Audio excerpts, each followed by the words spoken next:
Mami Mau, papagawa na rin daw ni Madam yung restroom number 2. Ito na nga po ang location natin for restroom number 2 sa Lingat Farm Resort. Maaga po namin naumpisahan ang ating mural, kung kaya't maaga rin po kami nag-lunch break.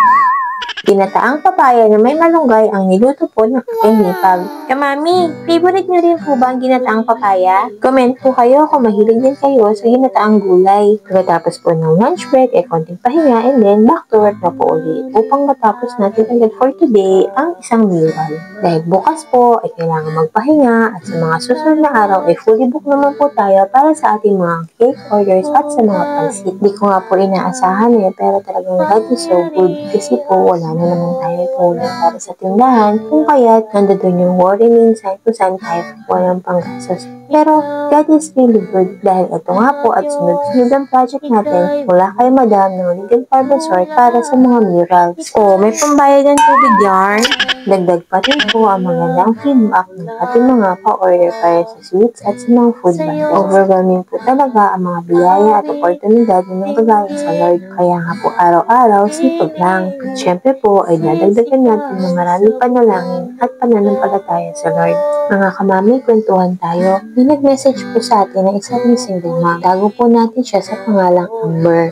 Mami Mau, can I seek advice? Currently, I'm having a struggle as a single mom. Ang hirap pala, Mami. I had to work pero iba pong location ang pinupuntahan namin. Wala po akong choice kundi isama yung baby ko na 2 months old pa lang. Dahil wala namang mapag-iwanan, naawa po ako sa kanya, Mami. Kasi pati siya napapagod. Hindi ko naman siya mapaalaga sa iba, lalo pa at breastfeeding po si baby. I'm thinking na i-formula milk po siya pero nakikita ko po yung gastos. Imbis po na makatipid po kami, lalo pong napapamahal. And today, I canceled my work going to Manila. Dahil po sa weather updates, malakas ang ulan doon at baka ma-stranded po kami. Turned out na nagalit yung boss ko dahil hindi po ako pupunta. Nakaka-frustrate, Mami. Amber, anak, yan ang challenge natin as a single mom. May mga bagay na para sa career natin at the same time, magkikitain ay para rin naman sa ating mga anak. Yan ay as a provider side mo.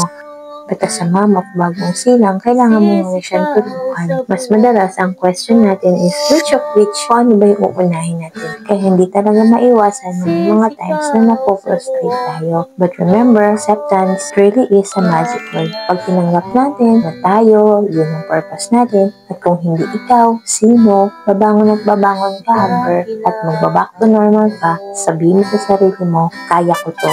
Unahin mo yung pinaka-importante and leave it all up to the Lord. Magugulat ka. Yung mga questions na hindi kaya sagutin ng isip mo, magkakaroon ng solusyon at unti-unti ibibigay sa iyo ng Lord ang mga kaparaanan. Go, go, go, Amber! By God's grace, malalagpasan mo ang mga yan. Ikaw ka, Mami, paano mo nalalagpasan ang mga frustrations mo? Please comment down below. Salamat mga ka-Mami sa inyong panonood. And to Mami Trinidad of Lingat Farm Resort, maraming salamat po. Nakarakit na naman ng inyong Mami Mau. Episode 39.